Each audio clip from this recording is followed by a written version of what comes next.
Première chose, pourquoi l'argent est aussi important dans une société? Pourquoi, en fait, mine de rien, les gens qui ont l'air greedy, insupportables, etc., ont l'air de réussir dans le milieu de l'entreprise? C'est pour une raison assez fondamentale, c'est que l'argent est le cœur et le fondement de toute entreprise. La différence entre une passion et une entreprise, c'est qu'une entreprise, c'est une passion qui gagne de l'argent. Définition très personnelle, mais à un moment ou un autre, vous avez besoin de gagner de l'argent parce que c'est l'argent qui va faire que vous allez pouvoir vivre, que vous allez pouvoir être aligné avec les gens qui travaillent pour vous, que vous allez pouvoir payer vos factures, que vous allez pouvoir croître, que vous allez pouvoir faire ce que vous avez envie. Si vous n'avez pas d'argent dans une société, vous n'avez rien. Alors, d'ailleurs, il y a tout un mouvement qui s'appelle l'économie sociale et solidaire, qui explique qu'en fait, il ne faut pas penser qu'à l'argent quand on fait une société. Il faut penser à d'autres choses comme le bien-être social, etc. Alors ça s'entend très bien. Moi, j'ai jamais compris ce truc et je vous le dis, je le dis très publiquement pour une raison très simple, c'est que toutes les sociétés d'économie solidaire que je connaisse, à force de penser à d'autres choses, ils finissent par pas penser à leur business. Et à force de pas penser à leur business, ils n'ont aucun impact social. Et il y a un moment, il faut se rappeler une réalité, c'est que quand on est pauvre, on ne peut pas changer grand-chose dans le monde. Ça, c'est un point. Et quand je dis pauvre, ce n'est pas au sens pauvre personnellement, c'est en tant que société pauvre. Si vous n'avez pas dans votre société de moyens pour changer les choses fondamentalement, vous allez avoir beaucoup de mal. L'argent, c'est aussi un truc, c'est pas pour rien que ça fait des milliers d'années que ça existe et que ça n'a toujours pas été remplacé par une nouvelle institution. C'est une invention hyper efficace parce qu'elle permet quelque chose d'incroyable, c'est qu'elle permet de rendre les échanges neutres. Pourquoi l'argent est tellement important? Parce que l'argent, c'est ce qui va motiver les gens dans une société à vous rejoindre alors qu'ils ne sont pas aussi obsédés que vous par la mission de la société. Prenons un exemple. Est-ce que vous pensez que tous les gens qui travaillent chez Facebook, c'est-à-dire je sais pas combien ils sont, les 5 ou 6 000 employés de Facebook, partagent la même passion pour la mission que Mark Zuckerberg? Ça serait très étonnant que ce soit le cas. Mais à la fin de la journée, il y en a quand même beaucoup qui sont là parce que Facebook a produit le plus grand nombre de millionnaires de l'histoire de l'humanité. Et il y a beaucoup de gens qui ont accepté des baisses de salaire substantielles pour rejoindre Facebook, parce que Facebook avait une valeur objective et était en croissance, telle que de toute façon, les mecs se disaient bien qu'ils allaient retourner dans leurs frais avec l'introduction en bourse. D'ailleurs, après l'introduction en bourse, il y a 20% des employés de Facebook qui sont partis. C'est pour dire à quel point les types étaient passionnés par la mission de Facebook. Est-ce que ça veut dire que vous devez embaucher des gens qui sont qu'intéressés par l'argent? Évidemment pas, ce n'est pas le sujet. Mais le sujet, c'est qu'à un moment, c'est quand même extrêmement naïf et puéril de ne pas se rendre compte que les gens ont besoin d'argent et que c'est un élément fondamental de la vie de toute entreprise. Quelques petites statistiques, juste pour vous donner un ordre de grandeur. Qui dans cette pièce pense qu'il y a plus de 10 000 milliardaires sur Terre? Non mais je vous ai aidé, je voulais pas que vous... J'aurais pas dû le faire dans ce sens-là. Bon, il y a 1645 milliardaires dans le monde. C'est-à-dire qu'il y a 1645 personnes dans le monde qui ont plus d'1 milliard de dollars de patrimoine. Alors, c'est pas beaucoup. Je sais pas combien ça fait en pourcentage de la population, mais ça fait vraiment pas beaucoup. Par contre, maintenant, combien il y a de gens qui sont des high net worth individuals? Alors, high net worth individuals, c'est des gens qui ont plus de 10 millions de dollars en cash, en dehors de la valeur de leur société ou de la valeur de leurs biens immobiliers, de leurs bijoux, etc. C'est-à-dire vraiment qui ont une disponibilité cash de 10 millions dans des actifs liquides ou pseudo-liquides. 12 500 000. Combien il y a de gens qui sont millionnaires dans le monde? C'est-à-dire qui ont plus d'1 million de dollars en cash sur leur compte en banque, en dehors de leur patrimoine immobilier ou de la valeur de leur société non liquide. Il y en a 29 700 000. Maintenant, un petit truc amusant. Quelle est la part d'entrepreneurs chez les millionnaires? Moins de 10%. Moins de 10% des millionnaires sont entrepreneurs. Quelle est la part des entrepreneurs chez les high net worth individuals? Plus de 50%. C'est-à-dire qu'il y en a quand même la moitié qui ont gagné leur argent dans une banque. Quelle est la part d'entrepreneurs chez les milliardaires? 80%.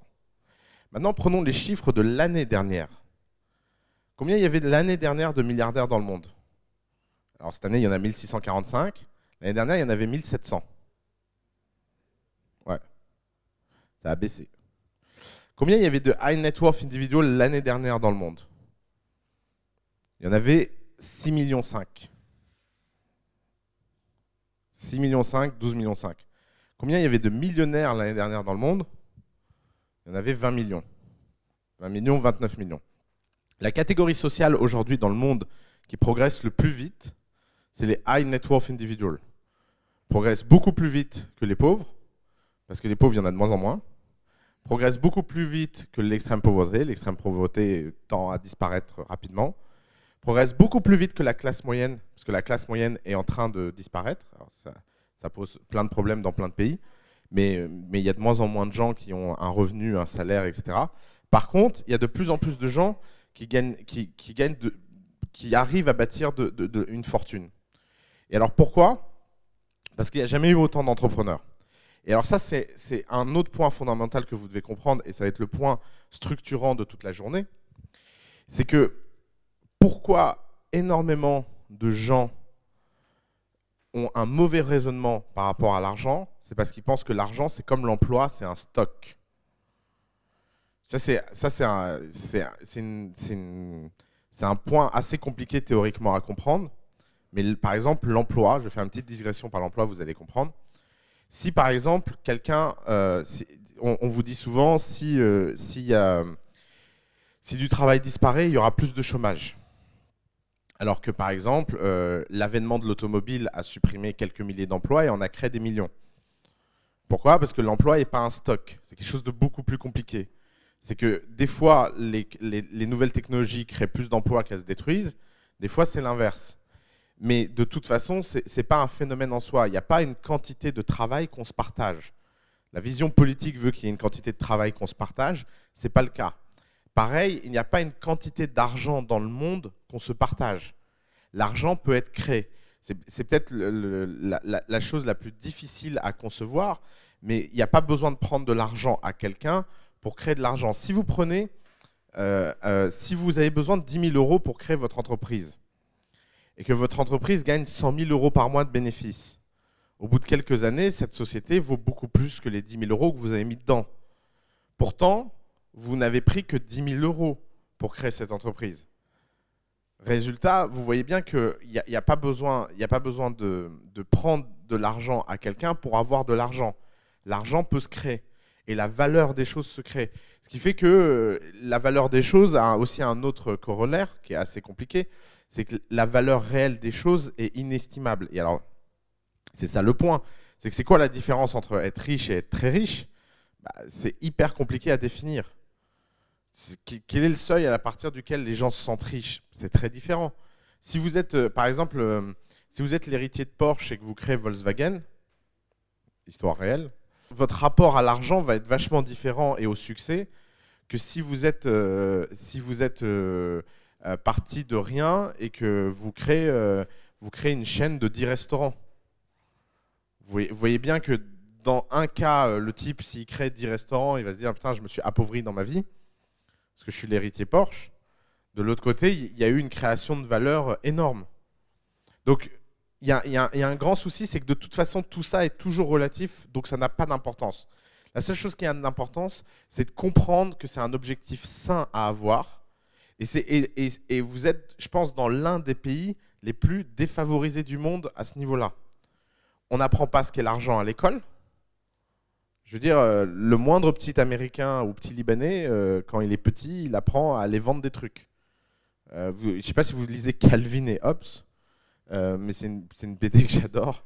Et dans Calvin et Hobbes, ils créent toujours des petits business sur le côté pour vendre des limonades ou vendre des blagues ou vendre des idées super chères. Et ils vendent même des tapes sur les fesses. Ils proposent 10 $ pour kick your ass.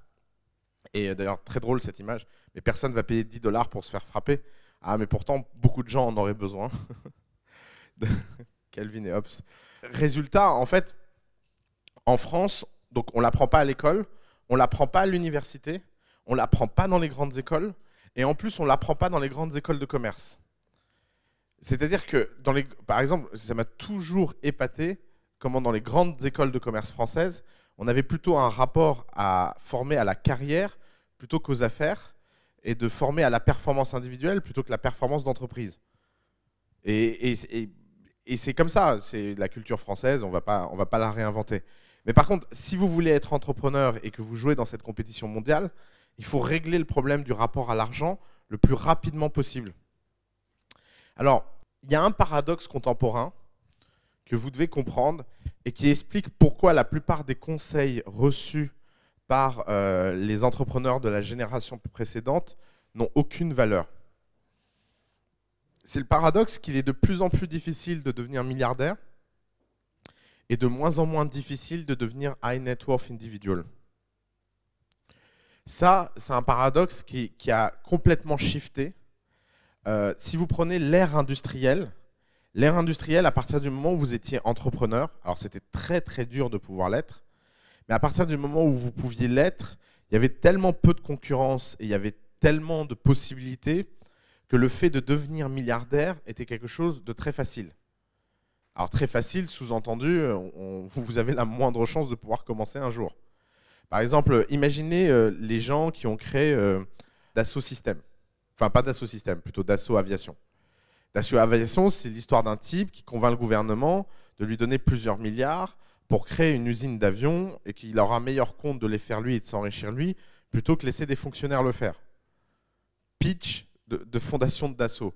Bon, alors effectivement, la probabilité qu'un État soit assez con pour enrichir gratuitement quelqu'un est faible, mais quand ça arrive, c'est automatique comme génération de valeur. Parce que même quand vous vendez aucun avion dans les 30 ans, bah, c'est pas grave, parce que de toute façon, vous avez le type qui vous a financé, qui vous les achète et qui vous fabrique un profit immédiat.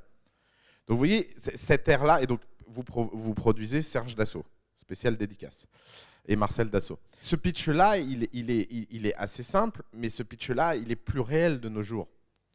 Parce que de nos jours, ça ne fonctionne plus comme ça. Les gens sont trop informés.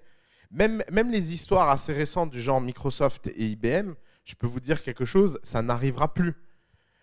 Aujourd'hui, vous avez un Microsoft qui va parler à un IBM, les types chez IBM sont au courant de ce que le type chez Microsoft fait. Parce que les gens sont en moyenne beaucoup plus compétents qu'ils ne l'étaient.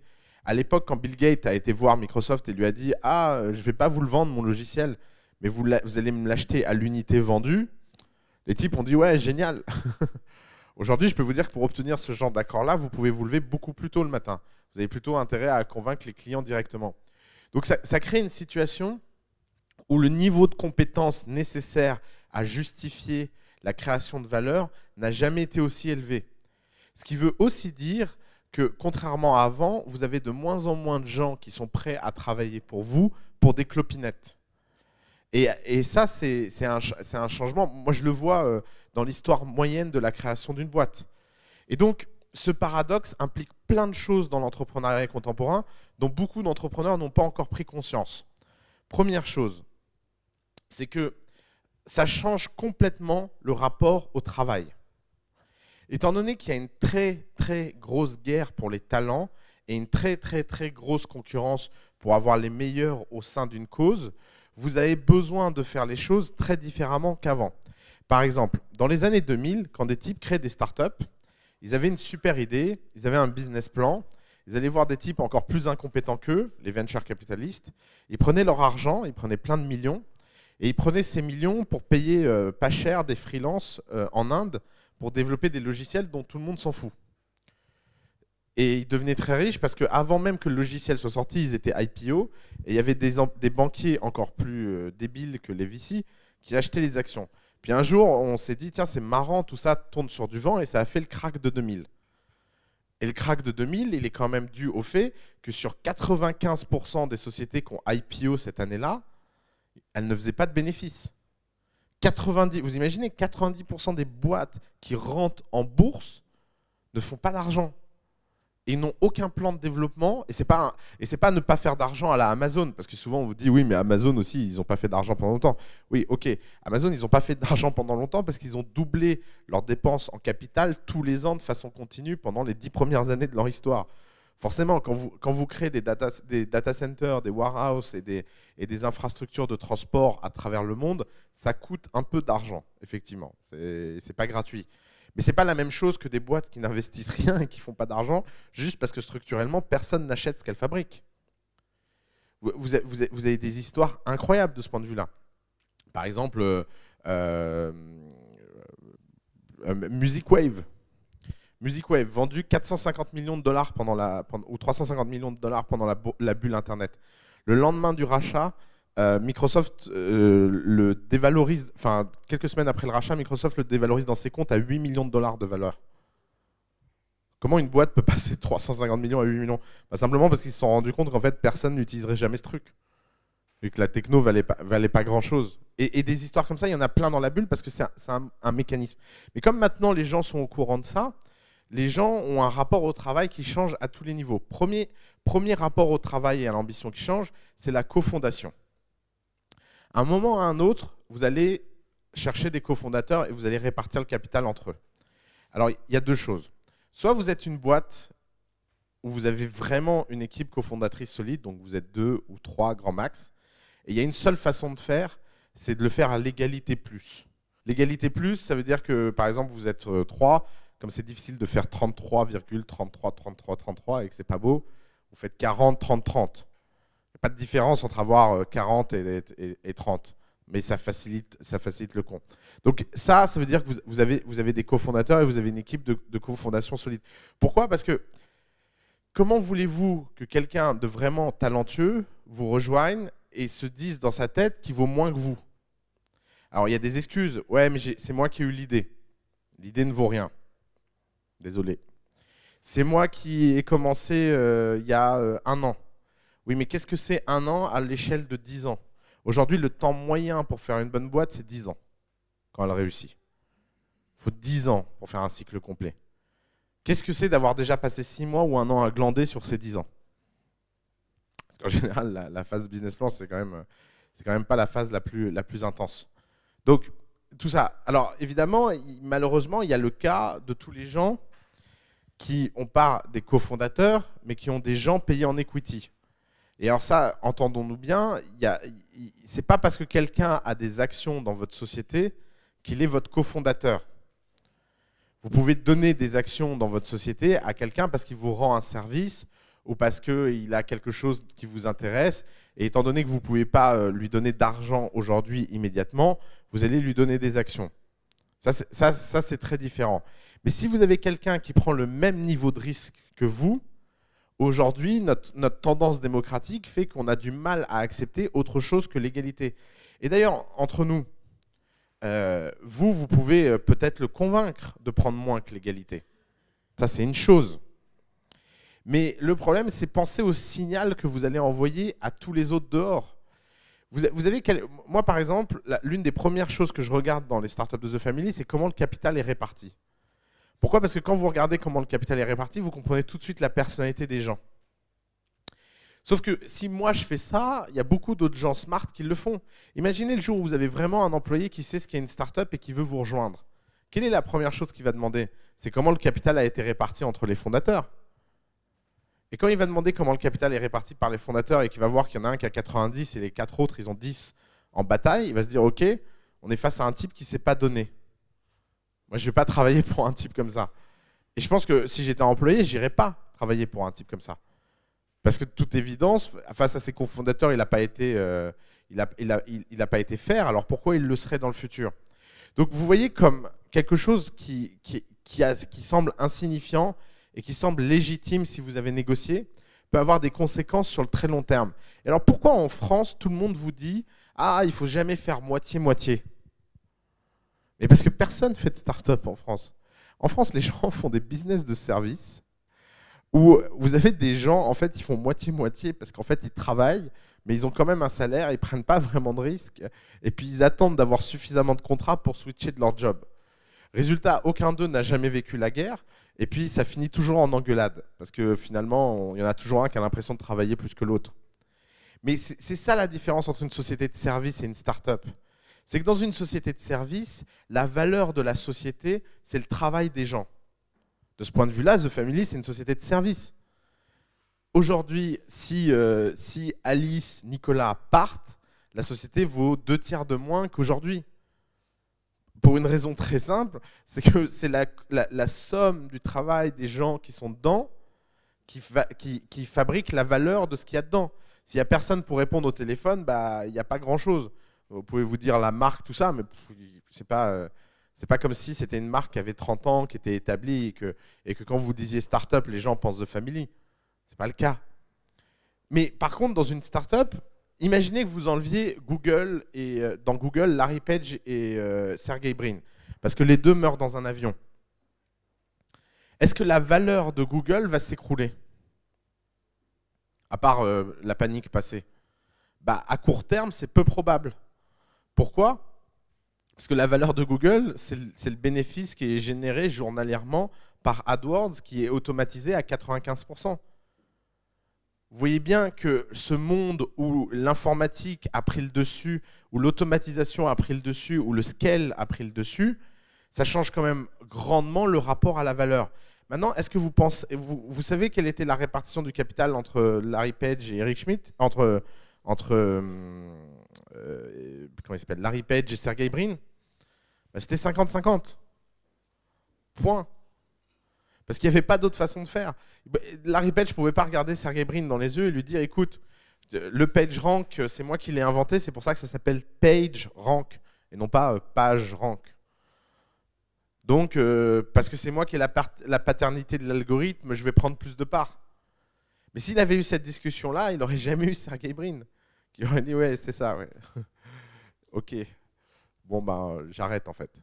Et Google ne serait jamais devenu Google, parce que Google, sans Sergey Brin, c'est pas Google. Maintenant, pensons à une histoire plus intéressante.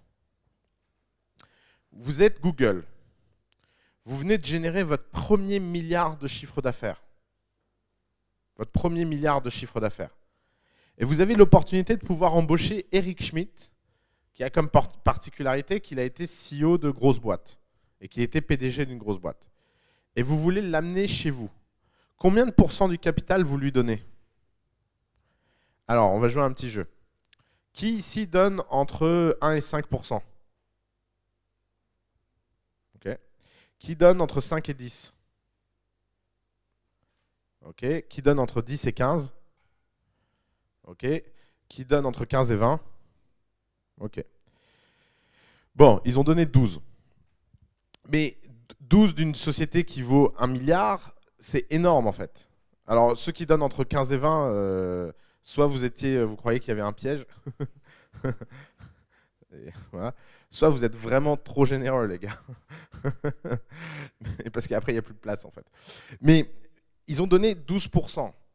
Maintenant, moi, la conversation absurde moyenne que j'ai avec les fondateurs, c'est ouais, alors j'ai créé ma boîte il y a 1 an, on a 35 utilisateurs en ligne qui se battent en duel et ils ne savent pas trop pourquoi. Et là, j'ai un type, c'est un tueur, il veut rejoindre ma boîte, mais le mec, il veut 15%, et moi, je m'étais dit pas plus de 5. Qu'est-ce que je fais?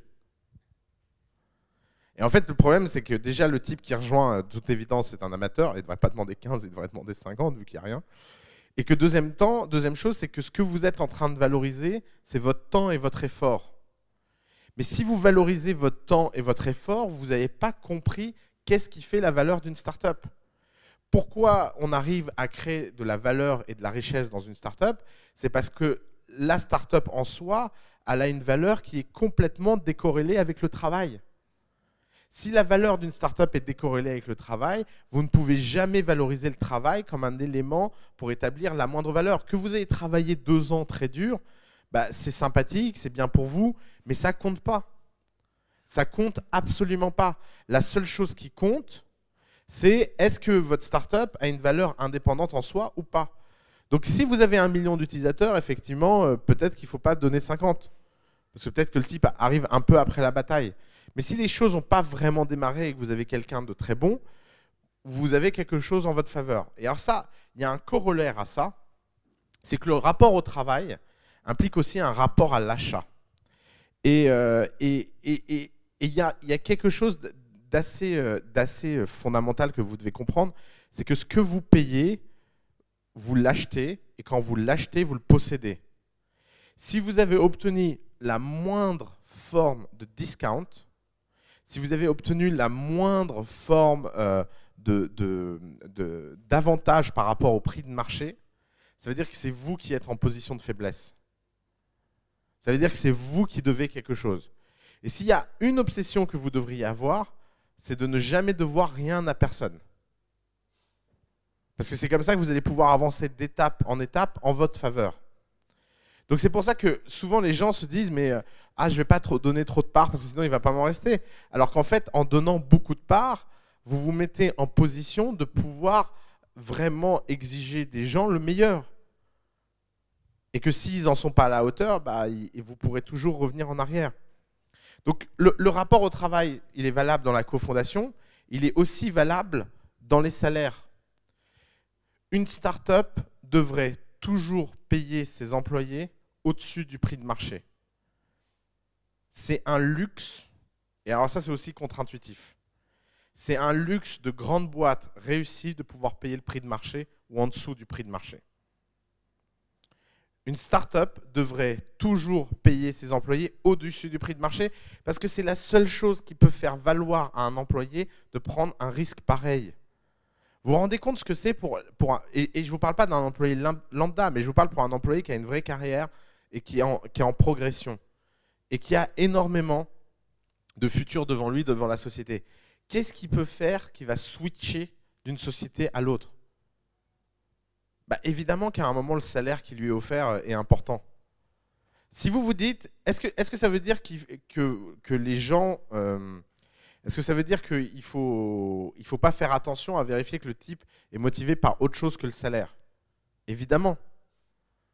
Toute chose égale par ailleurs, le salaire est l'élément le moins important. C'est pour ça que vous ne devez pas établir votre sélection sur le salaire. Récemment, une de mes startups me dit « Ah ouais, j'ai embauché un type à tel prix, je vais devoir le virer. » Je dis « Ah bon, pourquoi ?» Il me dit « Parce que c'était le seul qui avait accepté en dessous du prix de marché.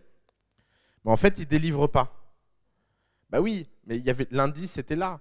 Pourquoi quelqu'un de rationnel accepterait en dessous du prix de marché? Parce que la mission est extraordinaire, parce que le projet est intéressant. Mais vous imaginez le nombre de projets intéressants qu'il y a dehors? Faut avoir un minimum de modestie. Même si ce que vous faites est sympathique, même si ce que vous faites est incroyable, vous ne pouvez pas vous dire que c'est la seule chose qui a une mission à travers le monde. Il y a plein d'autres entreprises qui ont une mission.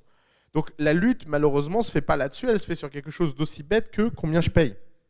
Et entre prendre deux types mal payés ou un seul très bien payé, je peux vous dire que dans une start-up, et vu le boulot type dont vous avez besoin, c'est-à-dire designer, développeur, commercial, vous avez intérêt de prendre les gens qui délivrent le mieux et qui sont chers.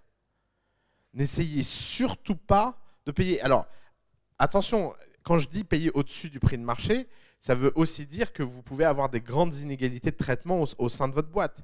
Ça, c'est une autre réalité qu'il faut admettre. C'est que forcément, il y a des postes qui coûtent beaucoup plus cher que d'autres. Et si vous étiez prêt à offrir 3 000 € à un junior, vous pouvez peut-être offrir 10 000 à un senior pour le même boulot. Parce qu'il a une expérience qui peut avoir beaucoup d'impact chez vous.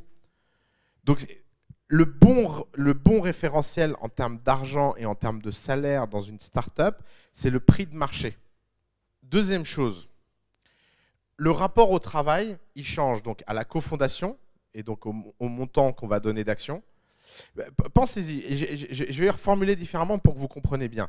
Xavier Niel, quand il a fondé Iliad, il avait 100% des actions. Et le type qui a fait son intro en bourse, Lombardini, il a touché quelque chose de l'ordre de 100 ou 120 millions d'euros. Okay, et Xavier Niel prend souvent ça comme argument en disant j'ai partagé beaucoup de valeur avec les gens puisqu'ils ont 120 millions. Le truc, c'est que lui, il est devenu la 10e fortune d'Europe. La probabilité que quelque chose comme ça arrive en 2014, elle est nulle. Aujourd'hui, un Lombardini qui rentre dans une boîte, il ne prend pas 2% du capital. C'est impossible. Ça n'existe plus parce que les gens maintenant sont informés. Les développeurs, tout Iliad a été bâti avec des développeurs moins bien payés que le marché parce que c'était un environnement de travail sympathique. Et vous imaginez pas ce que c'était d'avoir un esprit start-up il y a 15 ans. Avoir un esprit startup il y a 15 ans, c'était un truc, les gens étaient prêts à vous payer pour venir travailler chez vous, surtout dans le domaine technique, parce que dans les grosses sociétés, les gens souffraient énormément. Ils ne pouvaient rien faire d'intéressant, ils ne pouvaient pas utiliser les technologies qu'ils voulaient. Xavier Niel a été un génie de ce point de vue-là. Il a attiré des types incroyables comme ça. Mais il n'est pas fou, il savait très bien quelle était leur valeur de marché, il savait très bien que les types étaient prêts à accepter des salaires en dessous du marché, parce que la valeur plaisir qu'il leur attribuait était énorme. Aujourd'hui, ça, c'est impossible. Aujourd'hui, bâtir un groupe comme Iliad, ça ne coûte pas 10% du capital. Je peux vous dire que ça va coûter beaucoup plus cher que 10% du capital. L'inventeur de la Freebox a touché 400 000 € de bonus. Aujourd'hui, dans une société comme Facebook, Apple, Amazon, l'inventeur de la Freebox, 400 000 €, il peut toucher ça par mois s'il invente un truc comme la Freebox ou l'équivalent. Donc la compétition pour les talents et la compétition pour les salaires est devenue dingue. Donc aujourd'hui, faire une société, ça coûte beaucoup plus cher. Et à tous les niveaux, et à tous les stades, et à tous les moments de la vie d'une entreprise. L'autre chose rationnellement que vous pouvez voir, c'est que non seulement le rapport à l'ambition, et si vous voulez faire quelque chose qui vous rapporte beaucoup d'argent, implique de bien payer les gens autour de vous pour pouvoir exiger le meilleur, mais ça implique aussi un autre problème fondamental qui est celui du rapport entre, je ne sais pas comment dire en français, mais de l'équilibre entre le travail et le plaisir, work-life balance. Il y a un gros problème dans les startups, et de ce point de vue-là, les sociétés de services sont des paradis à côté des startups. C'est que la bonne façon de voir ce qu'est une startup, c'est de se dire que c'est une accélération dans la vie de l'argent que vous allez gagner. Donc, imaginons que vous valiez 5 000 € par mois, au hasard. C'est-à-dire que vous valez 60 000 € tous les ans pour votre travail, pour 35 heures de travail. Ça veut dire que vous valez 600 000 € tous les 10 ans. Et ça veut dire que sur une carrière de 30 ans, vous valez 1 800 000 €. D'ailleurs, c'est comme ça que j'essaie d'obtenir des découvertes avec mon banquier, c'est en lui expliquant ça. C'est qu'étant donné mes revenus futurs, il devrait me donner de l'argent maintenant. Parce que ça ne sert à rien d'attendre après. Mais ça ne marche pas. À chaque fois, il me regarde avec des yeux terribles. Bon. Donc vous voyez cette courbe. Après, vous mettez la courbe au niveau que vous voulez. Vous pouvez la mettre à 2 000 par mois, vous la mettez à 10 000 par mois, vous la mettez à 20 000 par mois, j'en sais rien, je ne sais pas ce que vous faites dans la vie. Mais en fonction de votre position, vous avez cette courbe. Qu'est-ce que c'est une startup? Une startup, c'est ramener cette valeur, donc votre valeur personnelle, et essayer de la tirer, et vous la tirez hyper fort, et hyper fort, pour la ramener à 5 ans au lieu de 30 ans. Et donc, au lieu d'attendre 30 ans pour avoir 1,8 million, vous mettez 5 ans. Mais ce n'est pas gratuit, en fait. Parce que vous voyez, cet effort pour tirer, ça implique que la quantité de travail que vous allez fournir, parce qu'il y a une loi de conservation de l'énergie, c'est que la quantité de travail que vous allez devoir fournir au moment où vous tirez cette courbe est forcément insane, est forcément complètement dingue. Il n'y a pas de façon de faire des startups autrement qu'en travaillant énormément. Et c'est pour ça que d'ailleurs, beaucoup d'entrepreneurs bousillent leur santé, beaucoup d'entrepreneurs bousillent leur vie, beaucoup d'entrepreneurs perdent leurs amis, parce que forcément, il y a un coût énorme. Et ce coût, il faut être prêt à le payer. Ne soyez pas débiles là-dessus. Encore une fois, le rapport au bonheur est un rapport qui est transcendant au rapport à l'argent et celui. D'ailleurs, il y a une citation de Warren Buffett qui me fait mourir de rire. Warren Buffett, il dit: j'ai rencontré tous les milliardaires du monde et j'ai compris quelque chose, c'est qu'en fait, il faut pas être milliardaire pour être un connard, il suffit juste d'être un connard. Sous-entendu, jamais l'argent ne vous changera. Si vous étiez un connard, vous êtes juste un connard avec des milliards. Si vous étiez sympa, vous êtes juste sympa avec des milliards. Mais l'argent n'a pas d'influence sur votre bien-être. C'est connu qu'une fois que vous avez de quoi vivre, de quoi manger, un toit et un peu de liberté, ça tient plus à des choses très différentes. Vous pouvez avoir des milliards, si vous perdez vos enfants dans un accident, vous serez aussi triste que si vous n'en avez pas. L'argent n'est pas quelque chose qui protège ou qui permet le bonheur. Ça ne protège pas de la tristesse. Donc, rationnellement, le prix à payer et le prix que vous choisissez, c'est de se dire, est-ce que je suis prêt à prendre ce risque?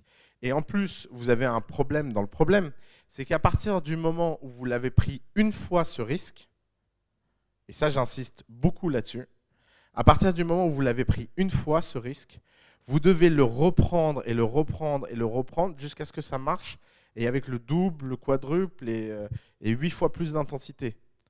Parce que sinon, la perte nette sèche est trop forte. Si vous avez vraiment un échec retentissant après votre première expérience entrepreneuriale, vous n'avez qu'une chose à faire, c'est de recommencer le plus vite possible. Parce que c'est fini. Vous voyez bien ce que vous avez fait à votre courbe. Votre courbe qui était linéaire comme ça, vous l'avez mis plate. Vous l'avez même mis décroissante. Donc vous avez créé de la dette qu'il faut rembourser. Alors évidemment, si ce que vous avez fait pendant 5 ans vous a passionné, vous pouvez vous dire, bon, c'est pas grave, j'ai payé ces 5 ans et c'était le prix de ma passion. Oui, mais ça veut dire donc que si c'est vrai, vous ne pouvez pas retourner dans le chemin normal parce que ça va vous rendre dépressif. Il faut continuer à payer le prix de la passion jusqu'à ce que ça marche. C'est pour ça que le voyage entrepreneurial, c'est un voyage souvent à sens unique. Faites très attention de vous lancer. Souvent, les gens ont peur de se lancer parce qu'ils ont peur d'échouer. Mais ce n'est pas de ça dont vous devez avoir peur. Vous devriez plutôt avoir peur de ne plus avoir le choix de réussir. C'est que c'est fini, vous n'avez plus le choix. Vous êtes confronté à une situation où la seule chose qui peut vous arriver et la seule chose que vous pouvez faire, c'est réussir à accélérer cette fameuse courbe. Vous avez besoin à un moment ou à un autre de créer cette richesse pour pouvoir justifier le temps que vous avez passé dedans. La bonne façon de voir ça, c'est comme au casino, quand vous avez perdu sur les rouges, vous devez doubler sur les rouges jusqu'à récupérer votre mise plus un gain. Il n'y a rien d'autre à faire en fait. Parce que finalement, sinon c'est perdu pour rien. Et même si vous avez pris du bon temps. Je ne suis pas en train de vous dire de le faire pour l'argent. Je suis en train de vous dire, devenez entrepreneur pour l'argent. Et une fois que vous avez choisi d'être entrepreneur, choisissez quel type d'entrepreneur vous voulez être pour prendre le maximum de plaisir. Vous voyez le raisonnement à 2 niveaux? Mais si vous n'êtes pas prêt à prendre le risque que ça a comme impact sur votre ligne de revenus et votre fameuse ligne de revenus, ne le faites pas. Parce que le risque, il est énorme. Et notamment pour les gens qui ont une carrière qui démarre bien. Imaginez, vous avez fait une bonne école, vous avez 30 ans, vous êtes en bonne position. D'ailleurs, moi, j'ai une théorie sur pourquoi les Américains produisent autant d'entrepreneurs. C'est parce que les gens se font virer du jour au lendemain, même quand ils ont des situations stables.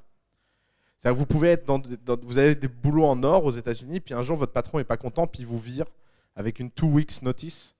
Et il suffit que ça vous arrive 1 ou 2 fois dans votre vie et vous dites, ouais, plus jamais, quoi. Je vais aller créer ma boîte, comme ça je me virerai moi-même.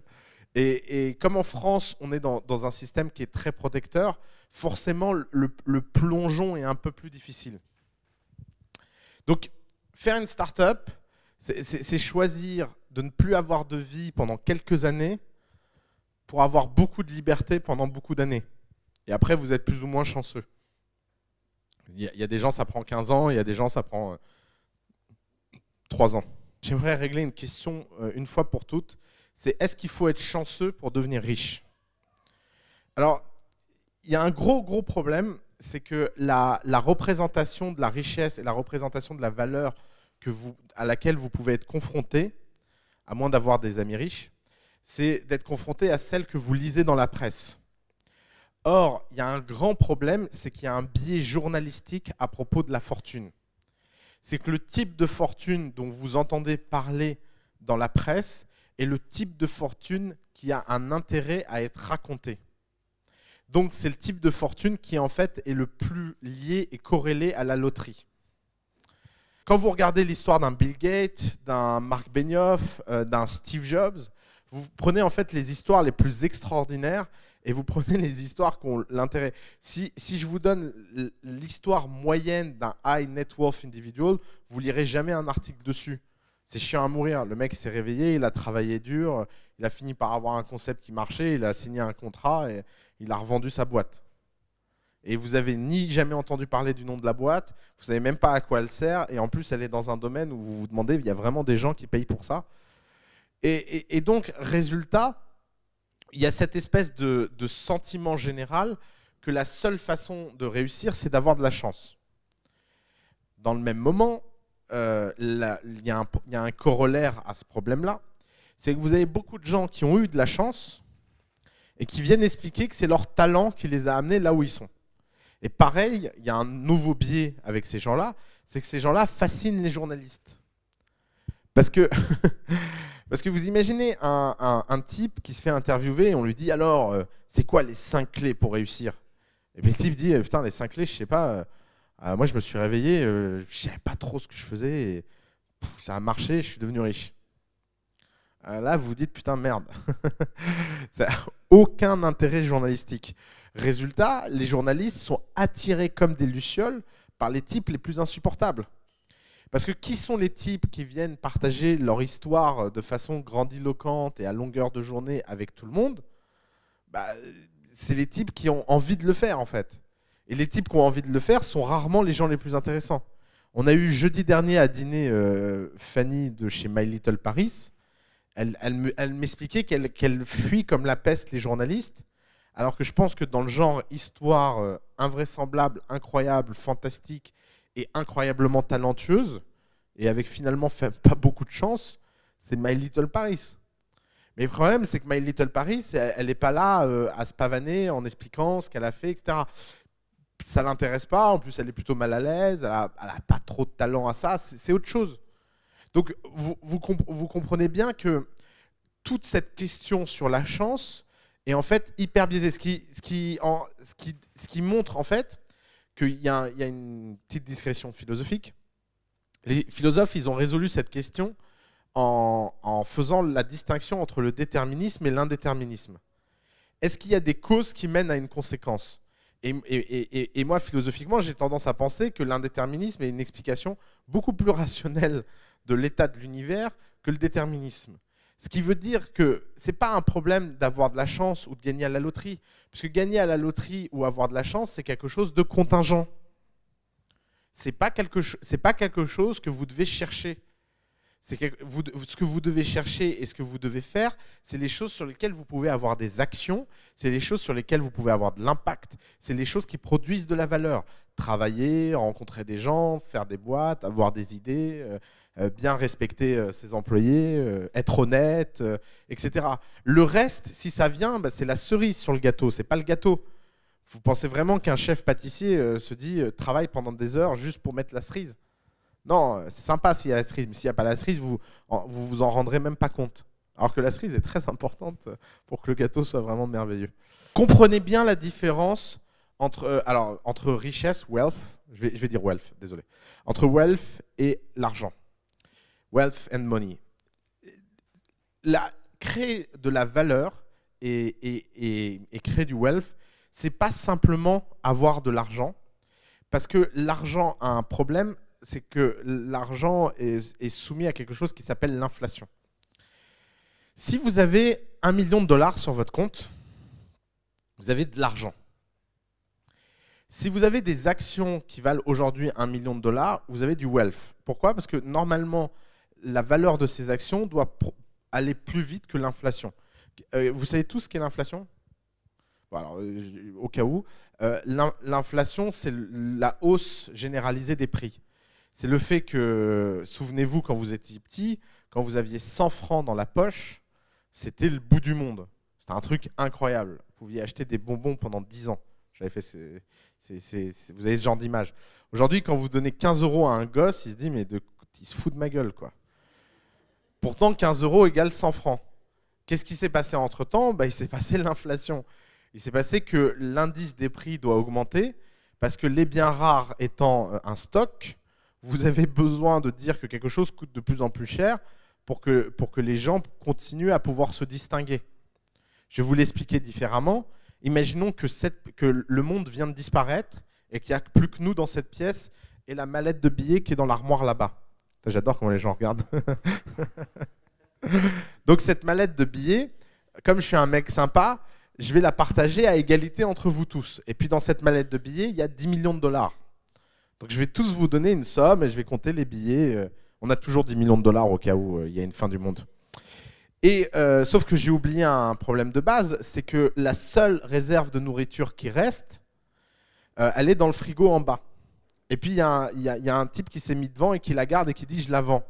Le problème, c'est que comme vous avez tous la même somme d'argent et que le monde dehors a disparu, bah, d'un seul coup, la valeur de cet argent vient de disparaître. Parce qu'étant donné qu'il y a juste un repas, bah, comment vous allez faire pour vous distinguer alors que vous avez tous la même somme d'argent? Bah, tout simplement, les prix vont monter. Et alors, vous allez vous entretuer, enfin, ça va pas être beau. Je peux vous le dire, ça va pas être beau. Mais c'est ça, en fait, l'inflation. Bah, l'inflation, c'est la même chose, version société civilisée. Et version, finalement, les biens rares ne croient pas si vite que ça. Si les prix du logement à Paris augmentent, c'est parce qu'il n'y a pas suffisamment de logements pour loger tous les gens qui gagnent bien leur vie. Donc ça coûte de plus en plus cher d'être dans un appart pourri. Aujourd'hui, les gens sont fascinés d'avoir des 3 pièces de 80 mètres carrés. Je pense qu'il y a 100 ans, les mecs étaient morts de rire, quoi. D'ailleurs, regardez la sociologie des quartiers. La sociologie des quartiers explique le type d'immeuble que vous trouvez dedans. Pourquoi il y a énormément de studios dans le 6e arrondissement? Parce que le 6e arrondissement était un quartier populaire. Aujourd'hui, avoir un 60 mètres carrés dans le 6e arrondissement, il faut s'appeler Scarlett Johansson. Et elle est super fière de son 60 mètres carrés dans le 5e arrondissement. Il y a encore une époque, les mecs qui avaient 300 mètres carrés dans le 16e se disaient mais ils sont débiles ou ils sont débiles ces mecs? Pourquoi ils vont dans un quartier populaire? Pourquoi? Parce que tout simplement le fait que le nombre de biens est un stock qui augmente beaucoup moins vite que le nombre de gens qui peuvent s'offrir un bien, bah, ça rebat les cartes de ce qui a de la valeur et de ce qui n'a pas de la valeur. Donc il faut que vous compreniez que la valeur des choses, c'est pas quelque chose c'est pas un stock. Donc avoir de l'argent, c'est autre chose. Donc imaginez que vous avez un travail où vous êtes vachement bien payé. Vous gagnez 100 000 euros par mois. Vous avez beaucoup d'argent, mais vous n'avez pas de wealth. Parce qu'il y a une différence entre avoir beaucoup d'argent et avoir de wealth. C'est qu'avoir du wealth, c'est qu'à un moment donné, vous avez une valeur intrinsèque qui vaut plus que tout ce dont vous pourrez jamais avoir besoin. Si vous gagnez vachement bien votre vie, si vous arrêtez de gagner votre vie, vous vous appauvrissez. Tandis que si vous faites une boîte qui vaut tellement que quand vous la vendez, vous pouvez vivre 20 vies dedans et vos petits-enfants une dizaine de vies dedans, bah d'un seul coup, c'est du wealth parce que le montant de l'argent a dépassé la valeur et le rendement du capital que l'argent peut avoir. Je vais vous donner un exemple tout bête. D'ailleurs, ce montant-là change. Avoir 10 millions de dollars dans les années 90, ça vous plaçait dans le top 1%. Aujourd'hui, avoir 10 millions de dollars, ça vous place dans le top 4 ou 3%. Pareil, regardez les différences entre pays de qu'est-ce que ça veut dire être dans le 1% le plus riche. Aux États-Unis, pour être dans le 1% le plus riche, il faut gagner plus de 600 000 euros par an. En France, pour être dans le 1% le plus riche, il faut gagner plus de 100 000 euros par an, par personne, pas par foyer. Pareil aux États-Unis. Vous voyez bien qu'il y a une différence énorme. Maintenant, la vérité, c'est que gagner 500 000 dollars par an quand l'école de vos enfants coûte 100 000 dollars par enfant, bah, d'un seul coup, ça paraît être beaucoup moins d'argent que quand vous êtes dans un pays où les écoles sont gratuites. Donc à la fin, il y a des sortes d'équilibres macro et micro qui se mettent en place et qui font que le rapport à l'argent est une question extrêmement compliquée. Mais il y a quelque chose qui détruit tout ça, c'est la création de wealth. Parce que si vous arrivez à bâtir une société qui a beaucoup de valeur, bah, d'un seul coup, tout ça en fait ne compte plus parce que vous n'êtes plus dans cette règle commune. Alors, surtout, ne raisonnez jamais en valeur relative, mais raisonnez toujours en valeur absolue. Et ça c'est un autre point qui est très compliqué à comprendre. Par exemple, si vous me posez la question de combien de pourcents j'ai dans The Family, j'en sais rien. Et ça, je ne vous imaginez pas à quel point c'est dur pour un fondateur de ne pas penser comme ça. Un fondateur, il crée une boîte, il se dit, voilà, j'ai 50% d'une boîte, et donc à chaque fois qu'il va donner des parts, il va le vivre comme un échec. Sauf que moi, ce que je me dis, Ce que je me dis, c'est que j'ai un nombre d'actions, que ce nombre d'actions, je les ai payées 0,0001 centime, et qu'aujourd'hui, les gens qui ont investi dans le dernier tour de table, ils les ont payés 5 euros. Et que donc, j'ai fait fois 100 000, fois 500 000. Faire fois 500 000, c'est quelque chose qui vous met de bonne humeur. Le truc, c'est que, par contre, mon pourcentage, lui, s'est écroulé. Mais c'est pas grave parce que je ne raisonne pas en relatif, je raisonne en absolu. Je raisonne en nombre d'actions. Je vous invite une fois pour toutes à comprendre ça. Toutes ces histoires d'ego de j'ai combien de pourcents de ma boîte ne veulent strictement rien dire. De toute façon, la seule chose qui compte, c'est combien vaut votre boîte. Si vous vendez 30% de votre boîte pour faire rentrer un investisseur, ça ne veut rien dire. Ce qui compte, c'est combien d'argent il met pour acheter ces 30%. Mais maintenant, si quelqu'un vous propose de mettre 100 millions pour 40% et quelqu'un vous propose de mettre 2 millions pour 30, vous n'allez pas me dire que vous n'allez pas accepter les 100 millions pour 40. Pourtant, si je prends la discussion moyenne entre entrepreneurs, c'est « oulala, je ne veux pas me diluer ». Et pourquoi « oulala, je ne veux pas me diluer » C'est parce que collectivement, ils ont un rapport qui n'est pas un rapport à l'argent, c'est un rapport à l'ego. C'est combien de pourcents de ma boîte j'ai. Mais combien de pourcents de ma boîte j'ai ne compte pas. Alors évidemment, plus la boîte vaut, moins vous donnez de pourcents. Il y a une sorte de mécanique inverse. Parce qu'évidemment, c'est une conséquence logique que vous avez beaucoup de pourcents quand votre boîte vaut beaucoup. Mais ce que je veux dire, c'est que ce n'est pas du tout ce qu'il faut regarder, ce n'est pas ce qu'il faut optimiser. Et donc, simplement l'ignorer, ce n'est pas une mauvaise chose. Et c'est valable pour tout. Ne regardez pas combien un commercial vous coûte, regardez combien il vous rapporte. Et d'ailleurs, beaucoup de sociétés meurent sous des logiques administratives débiles. Prenons une anecdote. Je suis dans le conseil d'administration d'une boîte qui a un commercial star. Okay, cette boîte, au début, a fait un truc bête. Elle a dit les commerciaux, quand vous me ramenez un contrat, je vous donne 20% de commission. OK. Et puis, le commercial moyen est payé 200 000 € par an. Et puis, il y a un commercial un peu star dans la boîte qui gagne 4 à 6 millions par an. Conseil d'administration, le directeur financier, j'adore les directeurs financiers. En général, si vous voulez planter une boîte, donnez le pouvoir au directeur financier. C'est assez systématique. Donc, le mec fait un tableau, il met le salaire de tous les commerciaux, et puis il y a 2 millions, il y a la ligne 2 millions. Et le type dit, ouais, normalement, on plafonne le salaire des commerciaux. C'est la market practice. C'est comme ça. Les commerciaux, normalement, n'ont pas un revenu illimité. Lui, parce que vous ne saviez pas ce que vous faisiez, vous étiez une bande d'amateurs au début, il n'a pas de plafond. Résultat, vous imaginez, il nous coûte plusieurs millions par an. Alors moi, contre-argument, oui, enfin bon, il nous coûte plusieurs millions par an, mais il nous rapporte beaucoup. Ouais, mais bon, de toute façon, il rapporte 20 fois plus que les autres au passage. Ouais, mais en fait, si on le remplace par des gens qui nous coûtent moins, et que maintenant on plafonne les commissions des gens, on va pouvoir l'un dans l'autre le remplacer par 5 ou 6 personnes qui vont nous rapporter autant que lui, mais par contre, on va faire une économie d'1 million. Ah ouais, allez-y. Résultat, ils l'ont fait. Et alors, qu'est-ce qui s'est passé? Il s'est passé 3 choses. La première chose, la conversation la plus difficile au monde où vous passez pour un traître. Après tout, vous avez un accord avec quelqu'un et sous prétexte maintenant que cet accord gagne bien, vous dites « Ah ouais, en fait, je regrette. » Bon. Si vous arrivez à passer au-delà de ça, alors moi déjà à ce moment-là, je me suis dit mon argent dans cette boîte est perdu, c'est fini, c'est pas grave. Si le type est capable de faire ce genre de truc, de toute façon, il fera n'importe quoi.